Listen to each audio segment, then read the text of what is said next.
fact, the study says that every third child has asthma, breathing disorder in Delhi. 40% on an average, Delhi's bad air is from the transport sector.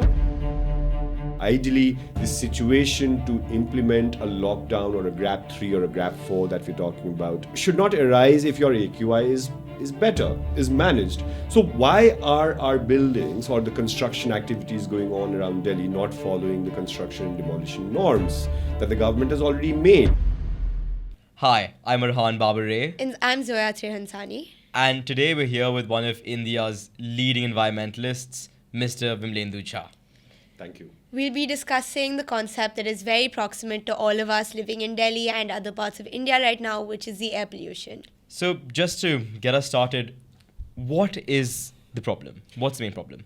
I think, everyone who lives in Delhi already know what the problem is. You don't need to be an expert. You don't need to be a specialist. You just need to be the breathing kind to know how polluted the air is. And I'm sure you guys know more about air or as much as about air as anyone in that sense. In fact, I was actually tweeting about it yesterday that how children, they're the most affected. And of course, you are no more a child in that sense, but the fact that growing up kids, they get more affected by air pollution. So largely, we're talking about one of the biggest public health challenges that India is facing, especially Delhi NCR. Also, the fact that Delhi NCR gets more disproportionate and rightly so attention because it's the capital. It's not as if Delhi is the only polluted city in the country, but the fact that if the capital is not able to clear its air, what would be the plight of smaller towns and villages? Also, the fact that despite having such a vast, dense monitoring regime, and still we have it. So basically, in short, sorry I gave a long answer. In short, we are in a public health crisis, a public health emergency right now in Delhi NCR. So I noticed you talking about monitoring, and there's a lot of data surrounding air pollution. How do you think that's significant to how we understand it? See, data is the most critical thing in any evaluation. It's for two reasons why data plays a very important role in air pollution conversation. One is that data in terms of air quality monitoring, AQI readings, largely is to give some sort of a public health advisory. So for example, if it's 300, you're not supposed to be doing this. If it's 400, then you're not supposed to be stepping out, or some sort of a action point to an individual. So that data is extremely important for you to know how polluted the air is, and therefore proportionate to that, there should be certain steps that one should be taking in terms of should you go to the park, should you go out running or not. That is driven by data. That's one. Two is that data is also very, very important for policy. At the end of the day, unless and until we measure our pollution trend, our air pollution trends in terms of what are the main sources, which time of the year does it get very, very polluted? Is it more polluted in the morning or in the evening? Does that pollution AQI spike coincide with any sort of economic activity? For example, is there more pollution when the school buses ply or office hours? And then it helps us. That data analysis will be able to help us, the steps to be taken. And therefore, we'll be able to identify. So primarily, it's almost like a diagnosis. Like, for example, if you have fever, whether that fever is because of diabetes or because of pneumonia or dengue, that you'll only be able to tell if you go through a test. So without going through the test, everything cannot be paracetamol. Everything cannot just be generic air pollution. There are levels and layers of pollution, and that's why data plays a very, very important role. So you're speaking about environmental policy and data as a tool to make good policy. So Delhi has seen grab 4, we've seen a lot of stuff, but as an environmentalist, what do you think constitutes good environmental policy? So what I'm trying to get to is, what's the solution from a lens of policy? First of all, let's understand what the problem is. We will be able to think of a solution only when we are able to define what the problem is.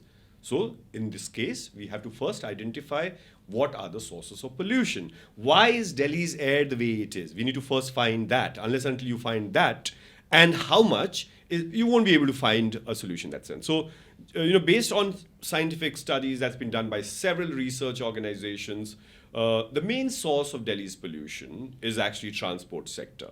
So almost 40% on an average, Delhi's contribution to ambient air quality or contribution of to bad air is from the transport sector. That's one. Two, almost 30 to 35% pollution is because of construction and demolition activities and roadside dust. That's largely, we are talking about PM10, the large particles, the dust particles that really affects that AQI. Then, of course, there are coal thermal power plants in our surrounding, the electricity that we get, the electricity that so-called charges our so-called electric vehicles are actually coming from coal thermal power plants, and then open burning of garbage and the industries and so on and so forth. So these are the main sources. But at the same time, we need to understand that these are the periodic, these are something which is through the year. These are perennial sources. So through the year, these sources, and then there are these episodic sources of pollution, which is the event-led. So right now, for example, this morning, the contribution of stubble burning to Delhi's ambient air quality was around 10% to 15%. So for 6 weeks, this period in October, November, you will have spike in the air or in the air pollution also attributed to stubble burning, which is crop burning in that sense that happens in Punjab, Haryana, and Uttar Pradesh. And then, of course, firecrackers, the night of firecrackers, Diwali, that actually spikes the air. So a mix of episodic sources and perennial sources pollutes the air. But also, very, very important thing before we get into the solution bit is that it's not just Delhi's problem. Please understand that, air doesn't have a political boundary. Like, it's not as if air has to pay some extra toll to cross one state to another. And therefore, if we're saying that if people in Gurgaon, that is a different kind of political dispensation, or for that matter, Noida or Ghaziabad or Faridabad, unless and until we start looking at this from the lens of air shed or regional lens, we won't be able to solve it. So understand that the problem is not just localized in that sense completely, it's regional, because at the end of it, vehicles move from Gurgaon to Delhi, from Noida to Delhi, and Delhi to Ghaziabad. So we all are living in a common air space, air shed, and then these activities, economic activities, or vehicles and dust and thermal power plant, all that. So all of it together makes Delhi's air a toxic concoction. It really makes sense what you said about shared airspace, because as somebody who has family in Pakistan, Delhi, and in Bangladesh for a bit as well, one thing that unites us is the fact that we're breathing in toxic air. You spoke about transport being one of the main causes of air pollution. So does policy to combat air pollution look at taking perhaps offering more buses or more metros, or what does good policy look like in terms of transport? See, there are two things that's actually happened in India in the last several decades. Also, we need to understand that air pollution is not a problem of this year alone, right? We have worked very hard to reach where we have reached today. We really, really worked to make our AQI touch 800 levels in that sense. So in the last 2-3 decades, when we look at India, and especially as the case in question is New Delhi, the capital, in that sense, there's been the aspirational middle class. So there's been people who've been wanting to buy a car. So many people bought their first car perhaps, in the last 2 decades, in that sense. And with that aspiration of buying a private vehicle, coincided with the collapse of public transport.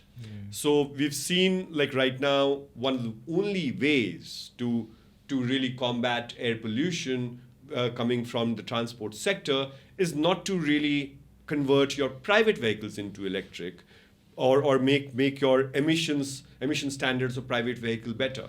No, it's not, because then again there'll still be congestion. You can marginally perhaps reduce it by getting better, more efficient, that Bharat stage standards that we talk about, BS6 and BS7. But the actual solution to it is that you have to have a regional public transport regime which is affordable, which is last mile, which is accessible, which is safe, And that's the only thing. So we will have to have that public transport revolution, because if we know that 40%, and sometimes some studies show 50% of your pollution load in this region through the year, 365 days, if it's actually coming from transport, then you have to address that problem. That elephant in the room is the transport section. Fine, we all want, when you earn money, you want to become successful. These days, everyone wants to have a better car. But imagine in other parts of the world, in developed societies, or in better civilizations, also for the sake of air, if you know this one pollutes more, you will have to bring down that footprint. And that is where the government policies of public transport, enabling, incentivizing public transport, is very, very important. One of the things, not for air pollution reasons, but one of the things that the government did in Delhi a couple of years ago was made it free for women. And therefore, imagine then, for masses, we are also not talking about elites here, we are talking about masses, then get more incentivized to really use public transport in that sense. Like, for example, today, AQI is 400 plus in many areas. In some areas, it's almost 600 plus. And imagine, you still see lots of vehicles outside, so much dust there. Imagine if metro line was made free, and the frequency of metro was increased. I'm sure there are many, many people who'd like to save that 100 rupees or 200 rupees that they're actually using on an auto or perhaps on their motorbike in that sense. So that's public transport. That revolution is the most needed revolution right now for the region, not for Delhi, but also for the neighboring satellite towns. So the other main cause that you had introduced was construction and dust from construction. So would it be feasible to block construction for these specific months, knowing that the air pollution gets really bad, at the cost of obviously the daily wage laborers who are employed in that construction work? So is there a balance that we can find? I understand what you're asking me, so there are two parts to this construction dust or roadside dust conversation. First, we need to, as you said, that 30%, and what we were talking about, that 30% of the pollution load actually is from dust. And it's not just about shutting down construction. Nobody's asking to shut down anything for that matter. We talk about better regulation, as in, you might like it or one would want to do it, but shutting down of anything is not feasible in many, many ways, unless, of course, certain things that actually are extremely bad for the environment. We talk about falling of norms, right? Ideally, the situation to implement a lockdown or a GRAP 3 or a GRAP 4 that we're talking about should not arise if your AQI is better, is managed. So why are our buildings or the construction activities going on around Delhi not following the construction and demolition norms that the government has already made? So on paper, these norms are very, very solid, they're robust, but they need to be followed. Similarly, the kind of urbanization and road construction that we're doing all the time, the digging, the multi-agencies, so that needs to stop. So when you want to stop the dust, that does not mean shut down construction, but follow that covering norms or water sprinkling norms or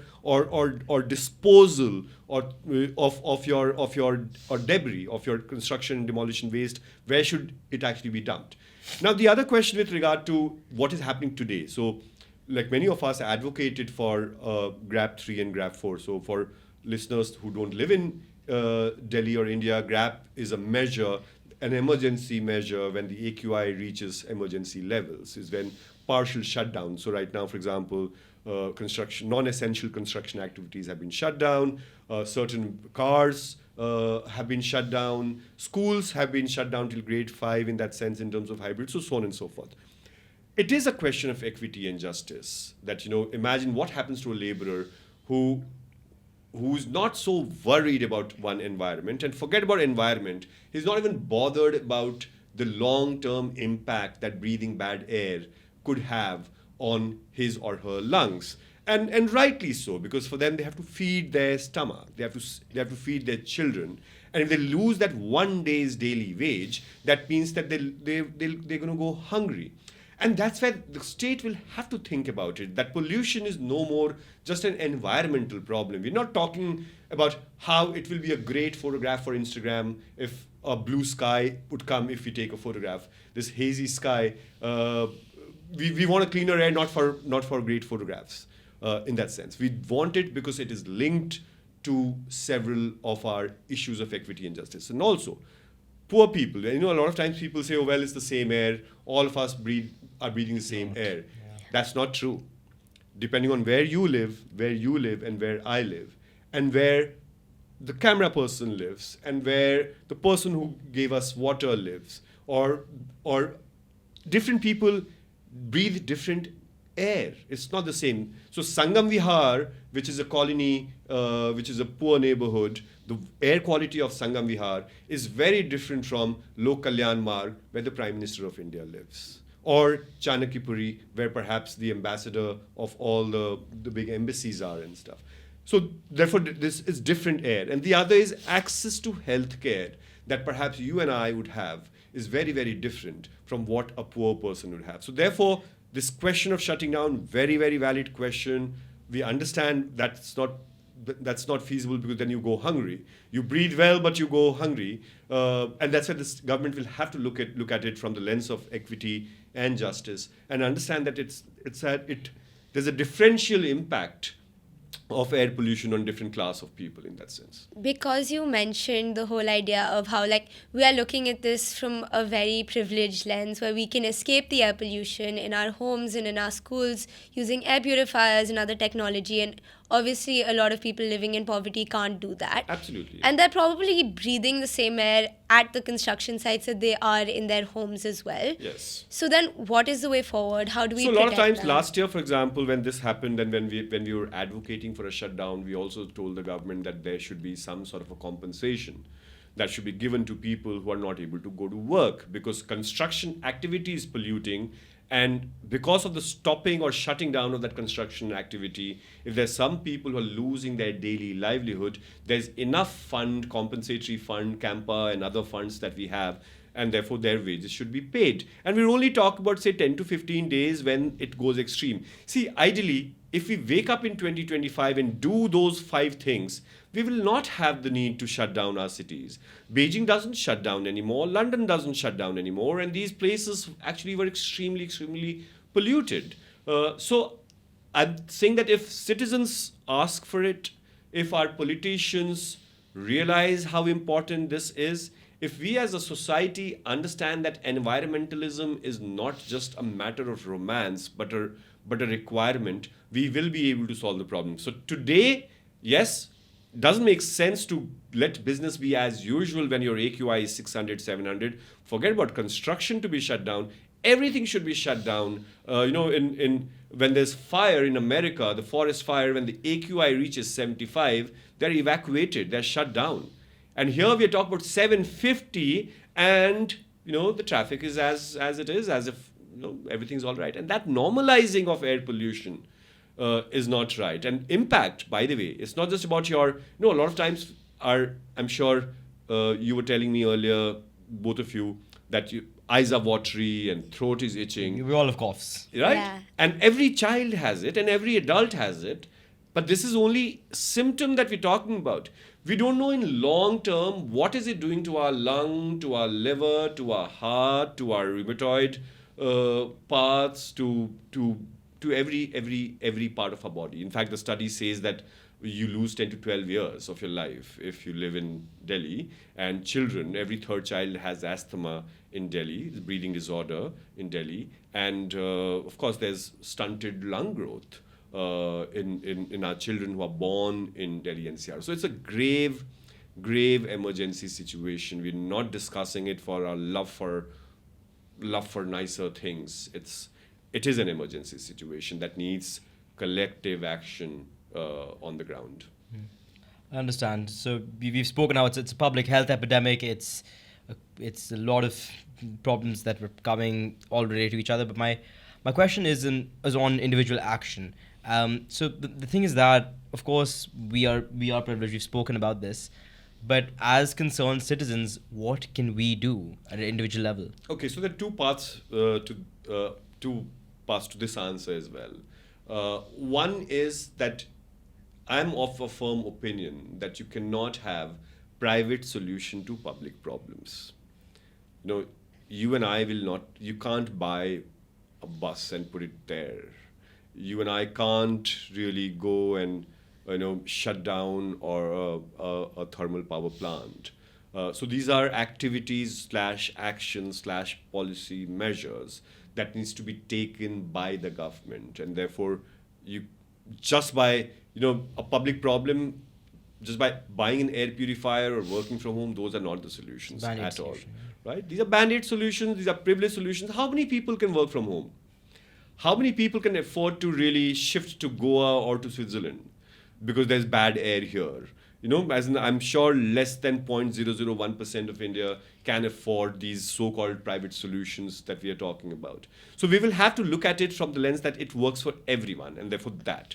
Now, at the same time, it also is linked to gradually our lifestyle choices. And two kinds of things that individual can do still. One is, of course, to ask your right to fresh air, right to breathe. And the other is to look at your own footprint and look at, is there anything cumulatively, many people together, whatever that we're doing in our lifestyle, is that affecting our air quality? So, right now, we all study environment in our classrooms, but everyone comes in private cars to school, and hardly anyone does carpool or comes in buses, the school buses. Or similar to that, the way we use electricity, the way we use our resources, the way we use our waste. So, we need to understand the interconnectedness, the web of issues. Today we are discussing air, and I'm sure you will be discussing forest and climate and many other things in coming days and coming weeks as well. But that interconnectedness is linked to our lifestyle, and those fundamental things, I always say that a citizen is not citizenship. The certificate of citizenship is not just your passport. It's much, much more. It's your responsibility, accountability, not just what you think about how can I fix my air. Fixing your air is so easy. You can tie an air purifier up your neck or shift to Goa or wherever or do whatever. But that's where we should all as a society look at that. How do we collectively solve everybody's problem? And that is what is more sustainable. Okay, so I hope I've answered most of your questions. You certainly have. I think it's a problem that has a solution, and that's why I'm very, very hopeful. Of course, it's 700, 800 AQI outside. The fact that we've chosen to have this conversation with young people like yourselves is that there is future, there is hope, and if you're able to do some of these things with regard to air quality management at an individual level, at a Delhi level, at a regional level, at a national level, I think we will have a good air day very, very soon. Thank you so very much. We're walking away from this with an understanding of the issue at a more holistic level, and just thank you so much for being so wonderful and wonderfully answering our questions. Thank you, and I hope that everyone watching now has a lot more perspective on what actually causes air pollution and actually listens to the advice that you're giving and tries to implement it in their lives, because that's so important to and also for the combating the government, problem. and also for the government to implement Yes. That some too. of We these. need solid policy. Yes. Yes, absolutely. Thanks a lot. Thank you.